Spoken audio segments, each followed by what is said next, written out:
The time is just gone 10 minutes past 8 a.m. as we welcome you to the show. If you have just tuned in, we welcome you from now right until 10 a.m. in the company of myself, Inait Wadi, this morning on Salam Media on News and Views. Now, the major talking point in South Africa will still remain the SONA debate, the State of the Nation address that was given by the President, Cyril Ramaphosa, last week, the last 2 days. We have seen opposition parties and their reaction to the State of the Nation address, and we've seen the last 2 days where opposition parties have actually ripped into President Cyril Ramaphosa, some of them even calling for his resignation, and also saying that the country has been worse off under Cyril Ramaphosa in the last 5 years as compared to the time of the former president Jacob Zuma. Last night, we spoke to some of the smaller parties. We had the likes of the NFP and the ATM to get their take on the SONA and their reaction on the SONA. And it does appear as if the opposition parties and some of the smaller parties are unanimous and have been unimpressed with the president and the State of the Nation address, considering that it has been dominated by things like the electricity crisis, the appointment of the Minister of Electricity, and the state of disaster that was declared in the address. Now, the Jama-ah Party have issued a press alert, which is dated the 14th of February 2023, and looking at their reaction and what they have been calling for during this SONA debate. And we're going across now to be joined by the leader of the Jama-ah Party and also Member of Parliament, Ganief Hendricks. Ganief, Assalamu alaikum wa rahmatullahi wa barakatuh, and welcome. Salam, shukran, thank you very much. Yes, I'd like to talk about this press alert that has been issued by the Jama-ah Party in response to the State of the Nation address and as far as the debate is concerned. Now, there are a number of issues that Jama-ah has raised, and we will go through some of these issues. But just overall, what is your take on the State of the Nation address and your reaction to the address by the President himself as the Jama-ah Party? Yes, as you know, right at the beginning, we made it quite clear that Al Jama-ah is not ANC light. We showed that the EFF thing after was thrown out. But Ganief, if you could just move around slightly, we are losing you. I think we are not on a very good line, and we will not be doing justice to this interview with the breakup in the communication. So if you could just move around slightly, please. just Now, no, I think we need to get Ganief Hendricks on a better line, and I'm going to ask my engineer to get hold of him. There is a communication break at this point in time, and we will try and get hold of him on a better line. But essentially, looking at the SONA debate for 2023, Al Jama-ah has called for a number of initiatives, one of them being the supply of defensive weapons for the Palestinian resistance forces, and also saying that South Africa should be lending meaningful support to the Palestinians that are suffering under occupation by Israel. So we're going to try and get all of him on a better line, and also a number of other issues with regard to Muslim issues that were raised, and one of them being the recognition of the Muslim Marriages Bill, the other issue surrounding Hajj, and has been another issue, and also looking at the United Nations Convention on Tax to get Africa out of poverty, and the issue surrounding mosques that has also been raised. But the party applauded the announcement of several government programs to create jobs and substantial support for small businesses. So let us see what we can do. We're going to try and get hold of Ganief Hendricks in a minute, immediately after this break. Rejuvenating media day by day. This is Salam Media.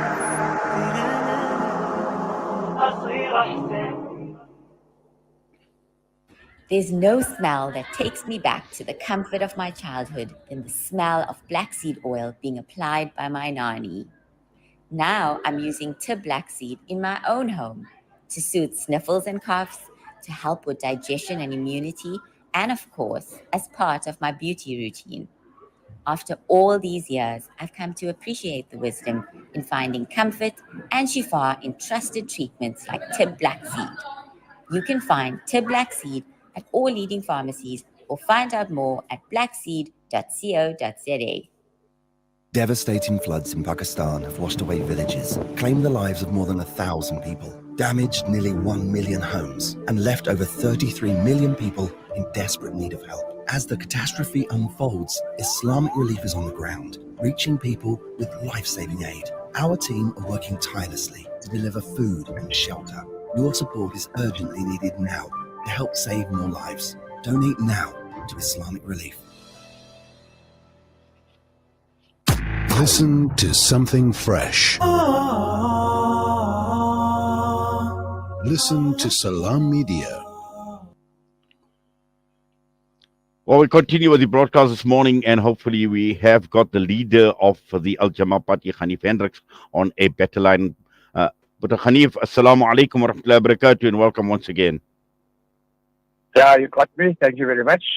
Yes, much better. Yes, the question I had raised to you before we went for the break was just your overall reaction to the SONA speech that was, or the address that was given by President Cyril Ramaphosa.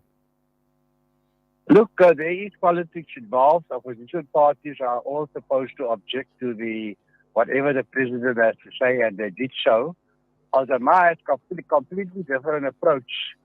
We have identified many government programs that we can take to our communities, our constituencies. We have constituencies in 50 villages, and they will be able to benefit tremendously out of these government programs and take their families out of poverty by creating small businesses, roadside businesses, and so on. So the president has outdone himself with unleashing dozens and dozens of government programs. But we have to wait to see how much is budgeted for when the budget is presented later in the month. And we also have to see how the ministers provide access to these benefits. So we have a different approach. We have done the same with the last SONA. We've identified the government programs that can benefit communities, and we have seen concrete benefits in that regard. But Ganief, can I just ask you, what concrete benefits are you talking about? Because the last SONA, in fact, there are many that are saying that it was just basically a talk shop and very little was achieved. There were these huge pipe dreams about smart cities and bullet trains. And once again, this time round, you're saying that there are dozens and dozens of initiatives that the president has spoken about. But the key issue here is there are major issues that are facing this country at this point in time, and most of the opposition parties are unanimous, particularly on the whole issue surrounding ESCOM, the inability on the part of the government, and in fact load shedding. And I've seen the statistics that in terms of the hours of load shedding has actually become worse. They've worsened under President Cyril Ramaphosa. And just to understand why Jama-ah still has confidence in the ANC and the speech and the address given by President Cyril Ramaphosa. Look, we don't have confidence in the ANC. There needs to be dramatic change. But let us talk about electricity and ESCOM, seeing that you've raised it. I have visited the plants that produces 70% of our energy and has procured 70% of our coal with Oxfam, an international organization. I'm also privy to information from the president that he gave to some political party leaders that every power plant in the country has a criminal syndicate attached to it that works in cahoots with the officials. And the president then threw his hands up in the air and said, I'm stuck, I can't do much, let me be honest with you. So we welcome the fact that he's declared a state of disaster and that he's appointed what we call a operations manager. You can call him a minister in order to address those problems. Those power stations have two problems. Number one, it has a design problem that was designed not correctly by the apartheid regime. And secondly, these criminal syndicates. So we understand why it is necessary for a state of disaster, so there's emergency powers to send in more and more of the army Yes, you know. but Buddha Hanif, just let me just interrupt there. You are talking about, we are visiting the apartheid era over and over again, and we are now well over, I mean, how many years into a democracy, and at that point in time, when the ANC government had basically taken over, we never had this problem. And there was a white paper at that point in time that was produced that predicted that in years to come, we are going to have severe problems as far as electricity generation is concerned. And that was set aside by the then ANC government that did absolutely nothing about it. So we cannot go on blaming apartheid for what we are seeing today. We cannot blame apartheid for the inability on the part of the government to even take care of the criminal syndicates. And this is the reason why even people like the police minister came under fire by opposition parties during the SONA debate, because at the end of the day, it is the security apparatus, it is the minister of police that should be taking care of these problems. Well, the evidence shows that these syndicates come from the apartheid era, and how they sabotage the coal and mix it with sand. What evidence is there? What evidence is there that they come from the apartheid era? Well, I can only rely on the evidence given by the president, in confidence to political party leaders, that this is the situation, and he's going to make dramatic changes. Also, he explained that the power stations have a certain life, and when it came to nearly the end, and they wanted to fix it and maintain it, they found that there were design problems making it difficult to do so. So that was designed by the apartheid era. But why would only certain political party leaders be privy to this information? All political parties were invited, only half of them attended.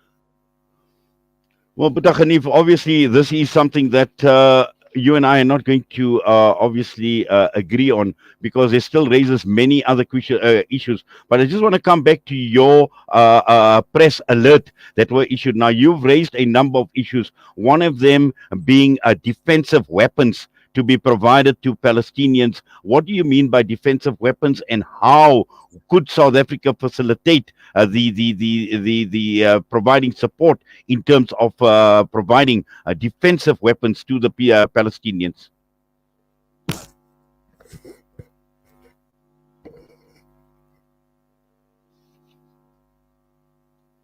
I think the call has been cut. Buddha Ganief, are you back with us? I think for some reason or the other, we lost Ganief Hendricks, the leader of the Jama-ah Party, and we're going to try and get hold of him once again, because these are issues that have been raised in the press release, and we need to talk about it. We're going to go for a quick break again, and hopefully we will try and get hold of him on a better line. Rejuvenating media day by day. This is Salam Media.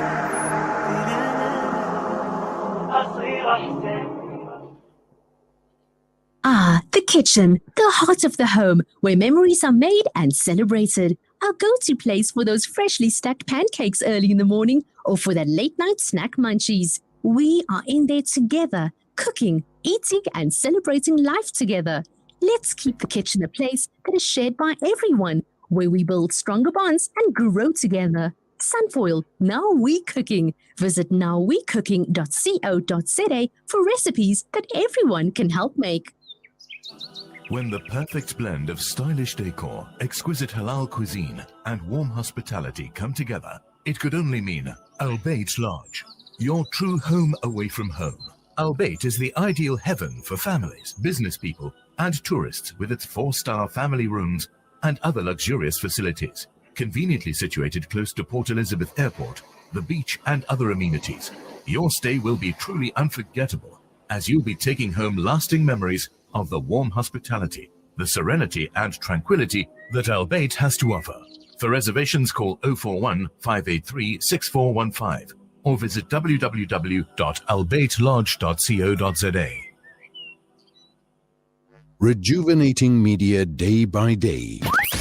This is Salam Media.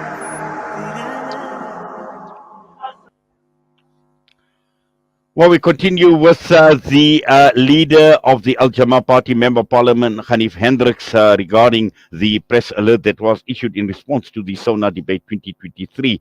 But Ganief, just to continue and looking at your press alert, you speak about the South African government providing support to the Palestinians, and you speak about defensive weapons that need to be supplied, and also at the same time banning South Africans to serve in the Israeli Defense Force. I'd like to know, what do you mean by defensive weapons, and in what way can South Africa assist in this?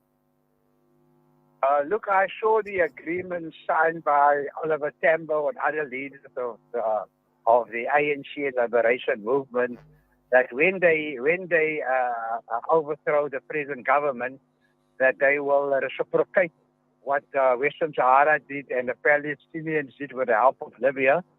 And they provided South Africa with defensive weapons.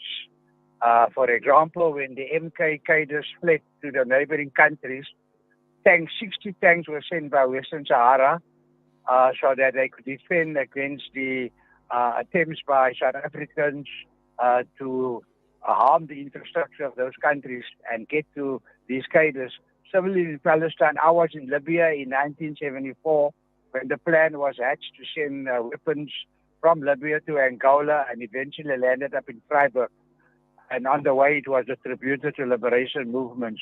So the deal was that when South Africa overthrows the present government, they will reciprocate. So the least we expect from the South African government now that the ANC is in power, that they supply defensive weapons, because nowadays you find that communities in Palestine, there are drones, and we need defensive weapons to counter those drones, for example. So we're not asking for weapons to attack Israel. We are asking for weapons to defend the Palestinians from attack by racist white settlers and by the Israel army and the police. Yes, but Buddha Ganief, just looking at the logistics and looking at the total occupation of Palestine, is there even going to be a possibility of getting those weapons inside Palestine? Well, a lot of weapons are getting in at the moment. There are many secret routes that hasn't been identified. In the old days, remember, by the tunnels which they discovered. But there are ways and means to get the defensive weapons into the areas that needs to be defended. Right. The second issue I'd like to just touch on is a question. I know you've been at the forefront of getting the government to recognize the Muslim Marriages Bill. And in your press alert, you speak about the bringing back the dignity of Muslim wives. Now, this hasn't gone down well with the Muslim community, because this is put in a very, very crude manner, and many Muslims actually see this press alert as an insult when the press alert speaks about wives being described as whores and children being described as bastards.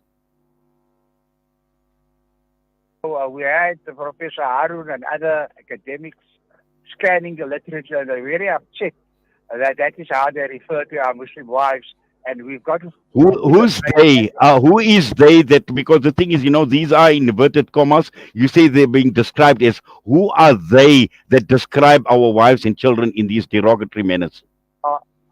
These people are researchers.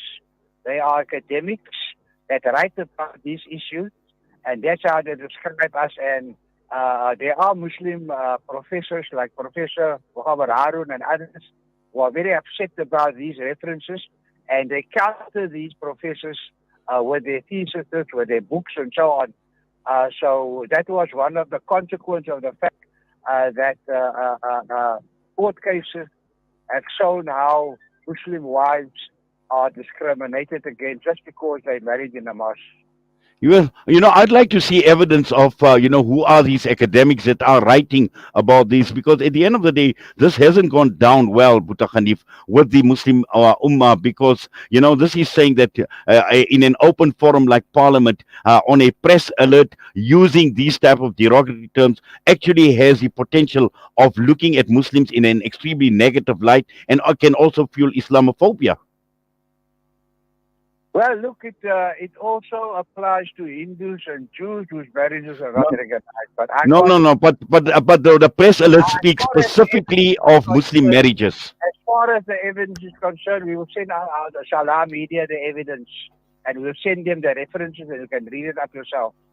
Well, we definitely would like to look at that. The next issue is regarding the whole question surrounding Hajj, which you had raised at as part of your SONA debate, and you speaking about the competitions control board. You speak of the Department of International Relations turning a blind eye, allowing an NGO to usurp Parliament's role. Which NGO are you referring to? Look, I didn't want to mention South, but they call themselves a regulatory authority. They were set up by ANC MPs, spurred on by Ibrahim Rasool, and it's a pity. I told the minister, they maak nou vir wolfskaapjagte. He's now a part of a ministerial committee to address this particular issue, and the minister has told him about my concerns, that he is the chairperson leading this. But we hope that the matters will be resolved, because it cannot be that an NGO like SAUK can sign international agreements without the consent of Parliament. Not even Turco can sign it unless Parliament has done oversight and agreed to it. So all international agreements, this is what the Saudis has to be approved by Parliament, and this was not done. And as far as the monopolies is concerned, the prices of Hajj has skyrocketed, because only 3 travel agencies can now give Hajj visas. No. The visas, I think we need to get our facts right here, Buta Khanif. There is a difference between visas and accredited Hajj operators. Now, your communication refers to 2,000 Rand for a visa. Who is issuing this visa, and what facts are there to back up what you've actually written, that they need to pay this NGO, which you are now saying, Sahuk, 2,000 Rand for a visa?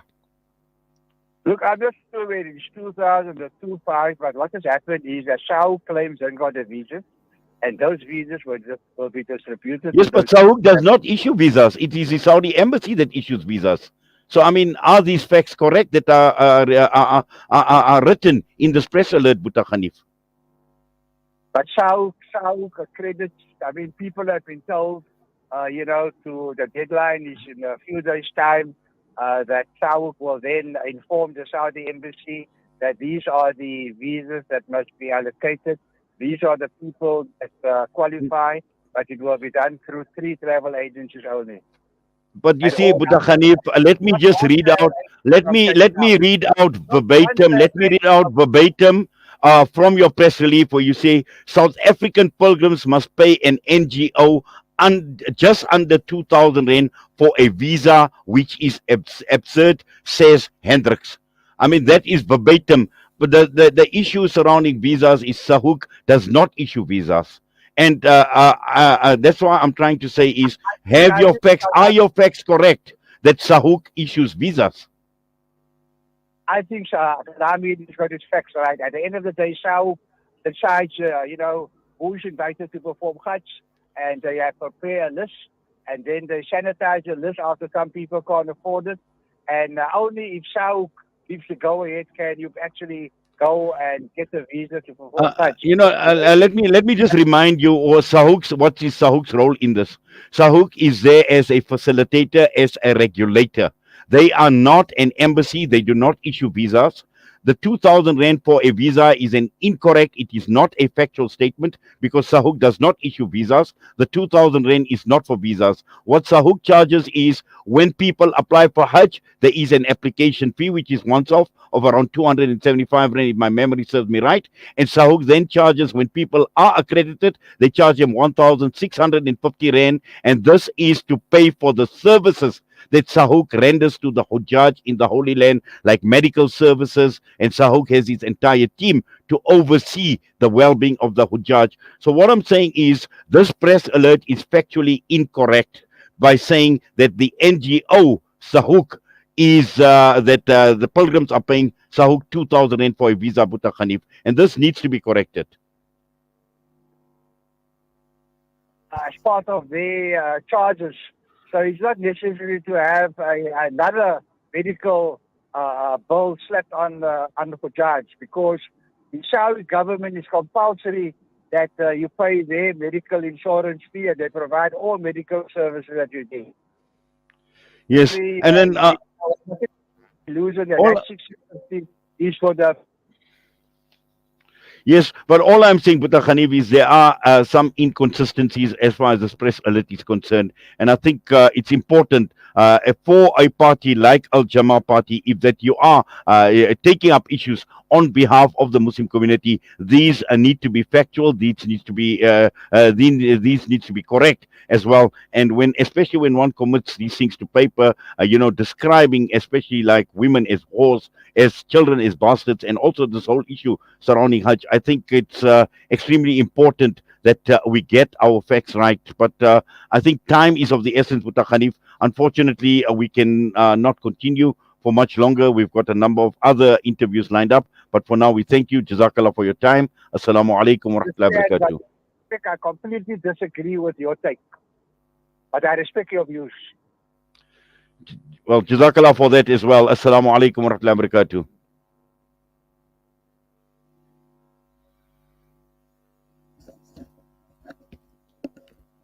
Devastating floods in Pakistan have washed away villages, claimed the lives of more than 1,000 people, damaged nearly 1 million homes.